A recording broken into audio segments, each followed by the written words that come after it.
दोस्तों स्वागत है आप सभी का हमारे YouTube चैनल सुन्नी एकेडमी पर। आज हम आपके लिए एक टॉपिक लेके आए हैं जिसका नाम है वर्णमाला। वर्णमाला कहाँ से लिया गया? वर्णमाला हमारा एक सामान्य हिंदी का ही छोटा सा पार्ट है। क्या? सामान्य हिंदी का ही छोटा सा पार्ट है। हम वर्णमाला पढ़ने से पहले इसके बेसिक को समझ लेते हैं कि इसका बेसिक किस तरह से होता है। उसके बाद जब हम इसके जो आगे आने वाले क्वेश्चन हैं वो हम आसानी से कर रहे होंगे। जो अगर हम इसके बेसिक को समझ लेंगे तो ये जो आगे क्वेश्चन आएंगे वो हम आसानी से समझ पाएंगे और हम इसके एग्जाम में क्वेश्चन आसानी से कर रहे होंगे। तो वर्णमाला क्या है? वर्णमाला कहाँ से लिया गया है? वर्णमाला हमारा एक सामान्य हिंदी का ही छोटा सा पार्ट है। तो क्या है? सामान्य हिंदी का छोटा सा पार्ट, सामान्य हिंदी। तो हम पहले समझते हैं कि सामान्य हिंदी क्या है। अब देखिए, हम किसी चीज को पढ़ने से पहले उसके स्टार्टिंग पॉइंट से देखते हैं। तो हमारी सामान्य हिंदी क्या है? एक भाषा है। क्या है? एक भाषा है। अब भाषा किसे कहते हैं? भाषा वो होती है जो व्यक्ति के मन में होता है और जो दूसरे से किसी दूसरे के द्वारा आदान प्रदान करता है, वो हमारा क्या कहलाता है? भाषा कहलाता है। क्या कहलाता है? भाषा कहलाता है। अब देखिए, जैसे अमेरिका की अलग भाषा है और कई देशों की अलग भाषाएं, अपने अपने देशों की अलग भाषाएं, वैसे ही हमारी भाषा हिंदी है और हिंदी हमारी सामान्य भाषा है। कैसी है? सामान्य भाषा है। तो हम अपनी हिंदी को, हम अपनी भाषा, सामान्य भाषा को पढ़ना चाहते हैं तो उसे हम पढ़ रहे हैं, तो वो हम डिटेल में समझते हैं किस तरह से आई है और कैसे आई है। तो देखिए, यहाँ से जो हमारी भाषा है, भाषा को समझने से पहले हम एक शब्द को समझते हैं। वो क्या होता है? हमारा लिपि। क्या होता है? लिपि। अब देखिए, यहाँ से हमारा एक क्वेश्चन बनना, यहाँ से जो अभी तक था वहाँ से हमारे एग्जाम में क्वेश्चन नहीं बनते थे, लेकिन अब जो यहाँ से हम पढ़ाएंगे आपको, वहाँ से हमारे एग्जाम में क्वेश्चन बनना भी स्टार्ट हो जाते हैं। तो लिपि क्या है? हर भाषा का आधार ही लिपि कहलाता है। क्या कहलाता है? हर भाषा का आधार ही क्या? लिपि कहलाता है। तो लिपि क्या है? हर भाषा का आधार लिपि कहलाता है। अब देखिए, अब हमारे एग्जाम में एक क्वेश्चन आ जाता है कि हमारी लिपि क्या है। तो यहाँ पर सबको पता है, आप सबको पता है अच्छे से कि जो हमारी लिपि है वो क्या है? देवनागरी है। क्या है? देवनागरी। देवनागरी हिंदी भाषा की लिपि क्या हो जाती है? देवनागरी। अब कई छात्र बोलेंगे कि मैम जो हमारी हिंदी भाषा की लिपि है वो देवनागरी है, लेकिन हमने इसे रट तो लिया, लेकिन आज तक हमने इसे समझ नहीं पाया कि ये जो देवनागरी है वो किस तरह से है। तो चलिए वही देखते हैं कि जो देवनागरी लिपि है वो हमारी किस तरह से आई है। अब देखिए, देवनागरी लिपि, अब देखिए जो भाषा है, लिपि है, वो हमारी क्या है? शैली। क्या है? शैली। और शैली क्या कहलाती है? लिखने का ढंग। लिखने का ढंग ही हमारा क्या कहलाता है? शैली कहलाता है। लिखने का ढंग क्या कहलाता है? शैली कहलाता है। लिखने का ढंग, और लिखने का ढंग हमारा शैली कहलाता है। अब यहाँ पर आपको वर्णमाला में जो हमारे शब्द दिए जाते हैं, वर्ण, क्या दिए जाते हैं? वर्ण। अब देखिए, वर्ण क्या होता है? जो हमारे वर्ण होते हैं वो हमारे कुछ इस तरह से होते हैं। अ, आ।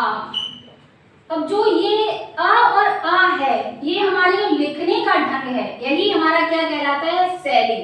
क्या कहलाता है? शैली। और शैली हमारी क्या कहलाती है? लिपि। क्या कहलाती है? लिपि। लिपि का दूसरा रूप क्या कहलाता है? शैली। और शैली का मतलब होता है लिखने का तरीका, और लिखने का तरीका मतलब किसी चीज को लिखने का तरीका वर्ड होता है। क्या होता है? वर्ड होता है। और सबसे छोटा वर्ड, सबसे छोटा शब्द ही हमारा, सबसे छोटा अक्षर ही हमारा क्या कहलाता है? वर्ड कहलाता है। और ये जो वर्ड है, और जो लिखने का तरीका हमारा लिपि है, और लिपि हमारी क्या है? देवनागरी। क्या है? देवनागरी। तो अब यहाँ से आपको समझ आया होगा कि जो हमारा लिखने का तरीका है वो हमारा क्या कहलाता है? देवनागरी। क्या कहलाता है? देवनागरी। अब आपको जो इस तरह से शब्द अ और आ मिला है वो हमारा क्या है, देवनागरी। अब आपके यहाँ पे कुछ क्वेश्चन इस तरह से दे दिए जाते हैं, जैसे ओ,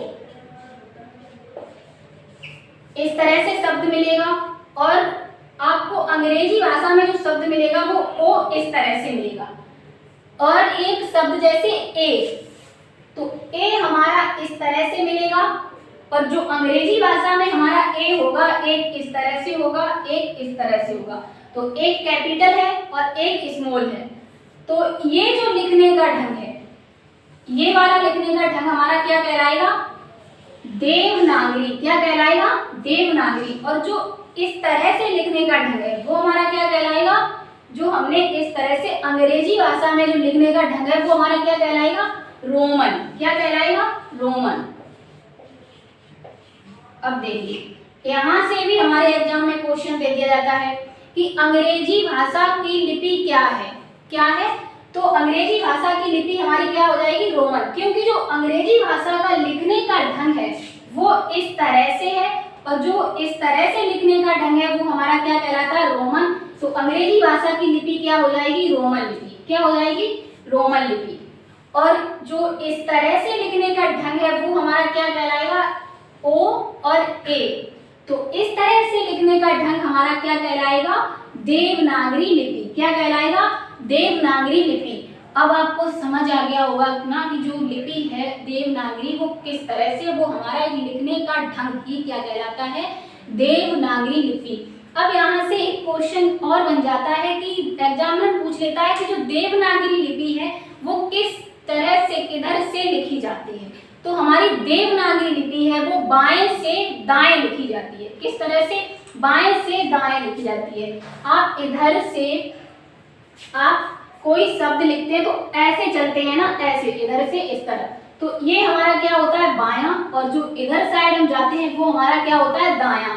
तो हम जब हिंदी किसी शब्द के, जब हम किसी कोई हिंदी भाषा शब्द लिखते हैं तो हम किधर से लिखते हैं, बाएं से दाएं तरफ जाते हैं। तो वो हमारी देवनागरी लिपि हिंदी कहलाती है, हिंदी की लिपि देवनागरी कहलाती है। और हम हिंदी को बाएं से दाएं लिखते हैं, तो हमारी हिंदी देवनागरी लिपि किधर से लिखी जाती है, बाएं से दाएं। किधर से, बाएं से दाएं। तो ये आपको समझ आ गया हो ना। यहाँ से हमारे एग्जाम में 3 क्वेश्चन बनते हैं। कितने, 3 क्वेश्चन, कि जो हमारी अंग्रेजी भाषा की लिपि है वो कौन सी है, रोमन लिपि। एक क्वेश्चन ये बन गया। और हमारी हिंदी भाषा की लिपि है वो क्या कहलाएगी, देवनागरी लिपि। दूसरा क्वेश्चन ये बन गया। और तीसरा क्वेश्चन यहाँ से बनता है कि मतलब हमारी जो देवनागरी लिपि है वो किधर से लिखी जाती है। तो वो किधर से लिखी जाती है, बाएं से दाएं, बाएं से दाएं। तो यहाँ से हमारे 3 क्वेश्चन बन जाते हैं। तो अब देखिए ये जो हमारे चिन्ह है, शैली के चिन्ह, वर्ड के क्या है, ये चिन्ह है। ये जो हमारे चिन्ह हैं, और चिन्ह ही हमारे क्या कहलाते हैं, शैली। और शैली हमारी क्या कहलाती है, लिखने का ढंग। और लिखने का ढंग क्या कहलाता है, लिपि। और लिपि क्या कहलाती है, देवनागरी लिपि। क्या कहलाती है, देवनागरी। हिंदी भाषा की लिपि देवनागरी। अगर आपको इतना समझ आया है तो आप हमारे एक क्वेश्चन का आंसर दीजिए। अगर आपको समझ आया है तो देखते हैं आपने कितना समझा है और कितना रट्टा मारा है। हमारा क्वेश्चन एग्जाम में दिया जाता है तो हम उस तरह से आपको कुछ एक क्वेश्चन पूछते हैं तो आप आंसर देंगे कि देखते हैं आपने कितना समझा है जो हमने समझाया है। तो क्वेश्चन कुछ इस तरह से दिया जाता है कि वर्णमाला किसे कहते हैं, वर्णमाला किसे कहते हैं।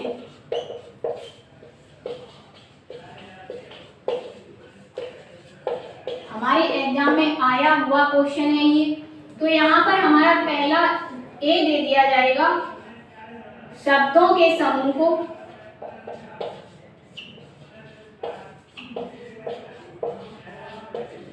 शब्दों के समूह को,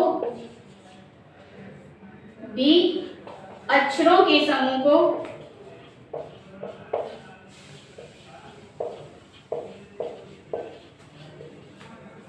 अक्षरों के समूह को, और सी हमारा आंसर दे दिया जाएगा, क्वेश्चन दे दिया जाएगा लिपि चिन्हों के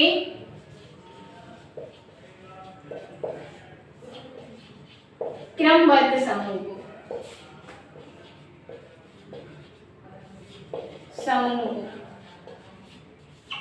और नंबर डी दे दिया जाएगा वर्णों के समूह को।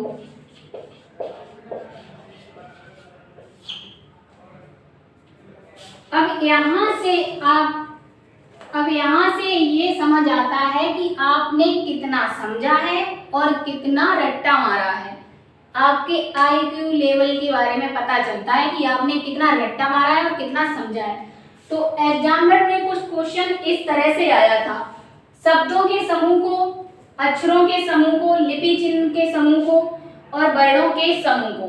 तो अपने अपने आंसर लगाइए और देखिए कि आप कितने गलत हैं। अगर आपने समझा है तो आपके क्वेश्चन का आंसर जरूर मिल जाएगा और आपको मिल गया होगा। अगर आपने रट्टा मारा है तो आप इसमें खोजते रह जाएंगे कि हमारा आंसर कौन सा होगा, ए होगा, बी होगा, सी होगा या डी होगा। तो चलिए देखते हैं। तो यहाँ पर हमारा आंसर हो जाएगा सी। क्या हो जाएगा? सी, लिपि चिन्हों के क्रमबद्ध समूह को। अब देखिए यहाँ पर हमने आंसर कुछ इस तरह से रखा है, लेकिन एग्जामिनर में जो पहले क्वेश्चन पूछा जाता था वो इस तरह से पूछा जाता था कि वर्णों के क्रमबद्ध समूह को क्या कहते हैं? वर्णमाला। और वो यहाँ पर दे दिया जाता था। लेकिन हमने जो यहाँ पर जो पिछली बार हमारे एग्जामिनर ने क्वेश्चन पूछा कुछ इस तरह से पूछा कि लिपि चिन्हों के क्रमबद्ध समूह को कैसे? लिपि चिन्हों के क्रमबद्ध समूह को क्या कहते हैं? वर्णमाला। आपको समझ आया? नहीं समझ आया तो आप चलिए, जो हमने आपको समझाया था, हमने कहा था कि जो हमारी लिपि है, हमने आपको लिपि बताया था। लिपि के बाद हमने आपको चिन्ह बताए थे ना। उसमें हमने आपको आ और आ ये चिन्ह बताए थे। तो यहाँ पर आपको क्यों नहीं समझ आया कि लिपि जो हमारे क्वेश्चन है जो सी हो जाएगा? क्यों समझ नहीं आया कि हमारा क्वेश्चन सी राइट हो जाएगा? आप क्यों कंफ्यूज हुए? क्योंकि आपने रट्टा मारा था कि वर्णमाला के क्रमबद्ध समूह को वर्णमाला कहते हैं। तो यहाँ पर आपको क्वेश्चन नहीं मिला तो आप कंफ्यूज हो गए ना, क्योंकि आपने रट्टा मारा था। अगर आपने समझा होता तो आपको क्वेश्चन करने में बिल्कुल भी प्रॉब्लम नहीं होती। तो यहाँ पर देखिए, अब जो हमारी चिन्ह है इन्हें हम क्या कहते हैं? वर्ण कहते हैं। क्या कहते हैं? वर्ण कहते हैं। और वर्ण को ही क्या कहते हैं? लिपि। वर्ण हमारे क्रमबद्ध। और यहाँ पर आपको एक शब्द भी दिया था, क्रमबद्ध। क्या दिया था? क्रमबद्ध। और वर्ण हमारे कैसे मिलेंगे? क्रमबद्ध। और क्रमबद्ध कैसे होंगे? लिपि के अनुसार। तो यहाँ पर क्या आपको इतना समझ नहीं आया कि जो हमारी लिपि है वो ही जो लिपि चिन्ह है वो हमारे क्रमबद्ध होने चाहिए। चिन्ह हमारे क्या होते हैं? वर्ण। तो वो आपको इतना नहीं समझ आया। यही तो हमारे पिछली बार क्वेश्चन पूछ लिया गया था और यही होता है एडवांस। क्या होता है? एडवांस। एडवांस कुछ नहीं है। हिंदी में क्या एडवांस पूछेगा? हिंदी तो हमारी सदियों से चली आ रही है और उसमें एडवांस क्या पूछेगा? उसमें ही आपको घुमा देगा। और अगर आपने उसे समझा होगा तो आप उसका आंसर लगा सकते हैं। लेकिन आपने अगर रट्टा मारा होगा तो आपके जो आगे आने वाले क्वेश्चन है वो गलत भी हो सकते हैं। तो आप समझें, रट्टा नहीं मारें, उस चीज का रट्टा नहीं मारें। आप उस चीज को समझें कि हाँ किस तरह से क्या आया है। तो आपको ये समझ आ गया ना कि हमारे लिपि से हमने चिन्ह लिए थे और चिन्ह हमारे ये हुए थे और चिन्ह हमारे क्या कहलाते हैं? वर्ण। क्या कहलाते हैं? वर्ण। तो यहाँ पर आपको इतना नहीं समझ आया कि लिपि चिन्हों के क्रमबद्ध समूह को ही क्या कहते हैं? वर्णमाला। क्या कहते हैं? वर्णमाला। तो चलिए आपको ये समझ आ गया होगा क्वेश्चन किस तरह से दिया गया है। और अब हम पहुंचते हैं अपने किस पर? वर्णमाला पर। तो हम डिटेल में बात करेंगे वर्णमाला किसे कहते हैं। तो चलिए वर्णमाला पर, तो किस पे बात करते हैं? वर्णमाला। अब यहाँ से हमारा टॉपिक स्टार्ट होता है वर्णमाला। तो वर्णमाला किसे कहते हैं? आप सभी को पता है कि वर्णमाला किसे कहते हैं? वर्णों के क्रमबद्ध समूह को क्या कहते हैं? वर्णमाला। क्या कहते हैं? वर्णों के क्रमबद्ध समूह को वर्णमाला कहते हैं।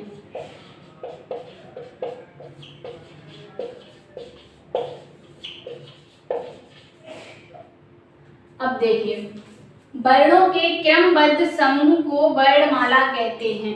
क्या कहते हैं? वर्णों के क्रमबद्ध समूह को वर्णमाला कहते हैं। तो यहाँ पर आपको डायरेक्ट कुछ क्वेश्चन पूछ लिए जाते हैं, वो हम बता देते हैं, और वो हम पिछले बता भी चुके हैं, आपको समझ भी आ गया होगा। कि देखिए, जैसे हमने बताया था कि भाषा की सबसे छोटी इकाई क्या कहलाती है? वर्ड। क्या कहलाती है? भाषा की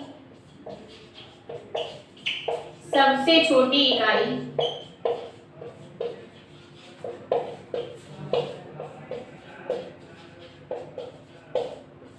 क्या कहलाती है? वर्ड। यहाँ से हमारा क्वेश्चन डायरेक्ट बन जाता है कि भाषा की सबसे छोटी इकाई किसे कहते हैं। इस तरह से क्वेश्चन दे दिया जाएगा तो आपको क्या लगाना है? वर्ड।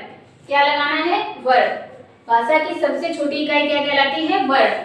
अब वर्ड, यहाँ से एक क्वेश्चन इसी से और पूछ लिया जाए, वर्ड का जो दूसरा रूप है वो क्या होता है, क्या कहलाता है? तो वर्ड का दूसरा रूप क्या कहलाता है? क्वेश्चन कुछ इस तरह से पूछेगा कि भाषा वर्ड का दूसरा रूप क्या कहलाता है?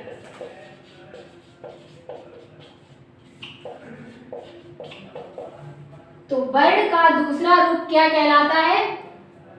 आपको क्वेश्चन पूछ लिया जाएगा कि वर्ड का दूसरा रूप क्या कहलाता है। वर्ड का दूसरा रूप क्या कहलाता है? ध्वनि। क्या कहलाता है? ध्वनि।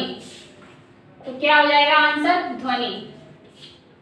अब देखिए, यहाँ से आपके दो क्वेश्चन बने हैं। आपको अगर क्वेश्चन दिया जाए भाषा की सबसे छोटी इकाई क्या है? वर्ड। अगर वर्ड नहीं दिया जा रहा है तो आपको क्या लगाना है? ध्वनि। क्या लगाना है? ध्वनि। भाषा की सबसे छोटी इकाई क्या हो जाएगी तब? ध्वनि। और अगर ध्वनि ना दिया हो तो वर्ड तो हमारा है ही।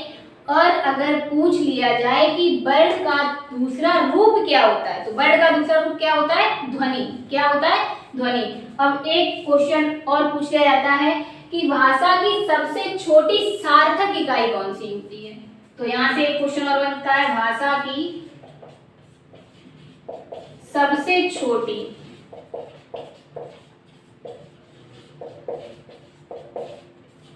सार्थक इकाई क्या कहलाता है? शब्द। क्या कहलाता है? शब्द। एक क्वेश्चन हमारा ये हो गया। ये जो तीन क्वेश्चन है हमारे डायरेक्ट इसी तरह से मिल जाते हैं आपके एग्जाम में, तो आपको ये याद कर लेने हैं। और अब हम पहुंचते हैं कि जो हमारे वर्ड हैं इन्हें कितने भागों में बांटा है। तो चलिए देखते हैं, करते हैं वर्ड की। वर्ड हमारा कितने प्रकार का होता है। तो यहाँ पर हम बात किसकी करेंगे? वर्ड की। तो वर्ड हमारा कितने प्रकार का होता है? दो प्रकार का। कितने प्रकार का? दो प्रकार का। स्वर, स्वर और व्यंजन, ये हमारे क्या होते हैं? वर्ड। क्या होते हैं? वर्ड। अब आप अच्छे से जानते हैं कि स्वर किसे कहते हैं, व्यंजन किसे कहते हैं। स्वर वो होता है जिनका उच्चारण हम आसानी से कर सकें, वो क्या कहलाते हैं? स्वर कहलाते हैं। क्या कहलाते हैं? स्वर। जिनका उच्चारण हम आसानी से कर सकें वो क्या कहलाते हैं? स्वर। और व्यंजन किसे कहते हैं? जिनका उच्चारण करते समय हमें किनकी सहायता लेनी पड़े? स्वरों की सहायता लेनी पड़े, वो हमारे क्या कहलाते हैं? व्यंजन कहलाते हैं। क्या कहलाते हैं? व्यंजन। अब आपने इसका प्रैक्टिकल किया या फिर परिभाषा रट ली या फिर रट ही लिया कि जिनका उच्चारण करने में कोई भी मतलब जिनका उच्चारण हम सरलता से कर सकें वो हमारे स्वर कहलाते हैं, इतना रट लिया, या फिर इसका प्रैक्टिकल किया। नहीं किया तो चलिए मेरे साथ कीजिए। तो स्वर क्या होते हैं? जिनका उच्चारण हम आसानी से कर सकें। तो किसका? जैसे अ और आ, ई, उ, ऊ, ये हमारे इत्यादि क्या कहलाते हैं? स्वर कहलाते हैं। अब व्यंजन क्या होते हैं? जैसे क, ख, ग, घ, ये हमारे क्या कहलाते हैं? व्यंजन कहलाते हैं। क्या कहलाते हैं? व्यंजन कहलाते हैं। अब इनका प्रैक्टिकल कीजिए, बोलिए कि किस तरह से कि हम स्वर की सहायता से जो आसानी से बोल सकते हैं वो हमारे स्वर कहलाते हैं, और जिनकी जो हमें स्वर की सहायता लेनी पड़े वो हमारे व्यंजन कहलाते हैं। तो आप प्रैक्टिकल कीजिए मेरे साथ, प्रैक्टिकल कीजिए कि मतलब आप ये मत सोचिए कि हम कहीं बैठे हैं, कोचिंग में बैठे हैं, कि लोग देख रहे हैं कि हाँ ये आ पर आ पढ़ रहा है, आ पढ़ रहा है, तो आपका कोई मजाक बनाएगा नहीं। आप अकेले बैठे हैं, आप प्रैक्टिकल कर सकते हैं, तो आप प्रैक्टिकल कीजिए। तो देखिए हमारे साथ बोले, जैसे बोला आ, तो यहाँ पर आपको बोलते वक्त किसी का भी प्रयोग नहीं करना पड़ा और आप आसानी से बोल सकते हैं। आ और ई ओ आप आसानी से बोल सकते हैं। तो यहाँ पर ये स्वर हो जाते हैं, और हमारी परिभाषा भी इन्हीं के हिसाब से बनती है कि जिनका उच्चारण हम सावधानी से या आसानी से कर सकें वो हमारे क्या कहलाते हैं, स्वर कहलाते हैं। और व्यंजन किसे कहते हैं, जिनका उच्चारण हम स्वरों की सहायता से कर सकें वो हमारे क्या कहलाते हैं, व्यंजन। तो आप इन्हें बोलिए, जैसे बोला आपने क, क्या बोला क, तो आपको का बोलते समय क्या निकला, आ की ध्वनि सुनाई दी। लास्ट में किसकी ध्वनि सुनाई दी, आ की। तो जब आप का बोलते हैं तो आपको क्या आ की ध्वनि सुनाई दे, वहां पर आप क्या कहलाते हैं, व्यंजन कहलाते हैं। जैसे अब आपने का शब्द लिखा, अभी तो ये का हमने हलंत लगा दिया तो स्वतंत्र है, इसमें आ नहीं है, इसमें आ बाहर निकाल लिया गया, लेकिन आपको इस तरह से शब्द दे दिया गया और आप इसके कैसे बनाएंगे, का प्लस आ, इस तरह से इसका उच्चारण निकलता है। तो ये जो हमारे व्यंजन हैं किसकी सहायता से बोले जाते हैं, स्वर की सहायता से। अब यहीं पर हमने निकाल दिया कि का नहीं, तो यहाँ पर आपसे बोल दिया आप की लगा दीजिए, क्या लगा दीजिए, ई लगा दीजिए। तो आप किस तरह से बोलेंगे, की, किस तरह से बोलेंगे, की। और आपने की बोला तो क्या निकल के आया, का प्लस ई, ये निकल के आया ना। तो ये हमारा क्या है, स्वर है, और ये भी स्वर है, और ये हमारे व्यंजन है। तो आपको यहाँ पर इतना समझ आ गया होगा कि व्यंजन हमारे स्वर की सहायता से बोले जाते हैं। तो यहाँ पर देखिए हमारे स्वर कुल कितने होते हैं, 13, और हमारे व्यंजन कितने होते हैं, 39, और हमारे वर्ड टोटल कितने होते हैं, 52। कितने होते हैं, 52। और जो आगे इसके अपवाद भी मिलेंगे उसमें चर्चा हम आगे करेंगे डिटेल में। तो यहाँ पर आप एक चीज और समझिए, आपको एक कुछ आया दिमाग में कि हाँ, जो अब अगर हम स्वरों की सहायता से जब इनका उच्चारण करते हैं तो ये जो हमारे 39 हो जाते हैं और ये जो हमारे 13 हो जाते हैं, तो हम इन 52 अक्षरों को अर्थात 52 वर्णों को कितनी बार उच्चारित कर सकते हैं, कितनी बार कर सकते हैं, कुल इतनी बार, 39 × 13, हम इनको इतनी बार बोल सकते हैं। तो सोचिए हमारी हिंदी क्या है और इसे कौन कौन बोलना चाहता है, कितने लोग बोलते हैं। तो हमारे इन 52 अक्षरों से कितने बार हम स्वरों को लगाकर हिंदी का उच्चारित कर सकते हैं। तो समझ आया कि हमारी हिंदी कितनी वैसे भंडार है, हिंदी का हमारा कितना अंदर भंडार है। तो समझ आया ना कि हमारी जो राजभाषा है हिंदी वो क्या है, यही है। तो देखिए अब यहाँ पे आपको स्वरों के अंदर आपको कुछ इस तरह से भी दिए जाते हैं कि स्वर पूछ लिए जाते हैं कि स्वर किसे कहते, स्वर कितने होते हैं। तो यहाँ पर आपको 2 क्वेश्चन मिलेंगे, 11 भी मिलेगा और 13 भी मिलेगा। तो आप कहेंगे अब तो कंफ्यूज हो रहा है कि 13 लगाएं कि 11 लगाएं। तो यहाँ पर हमारे 2 स्वर और दिए जाते हैं, अंग और आहा। ये हमारे क्या कहलाते हैं, तो अयोगवा। क्या कहलाते हैं, अयोगवा, अयोगवा स्वर। इनको मिला के हमारे कितने हो जाते हैं, 13। और अगर ये हम अयोगवा अलग कर देते हैं तो कितने हो जाते हैं, 11। अब यहाँ पर एग्जाम क्वेश्चन ये उठता है कि क्वेश्चन हमारे एग्जाम में आएगा तो हम किस तरह से हल करेंगे।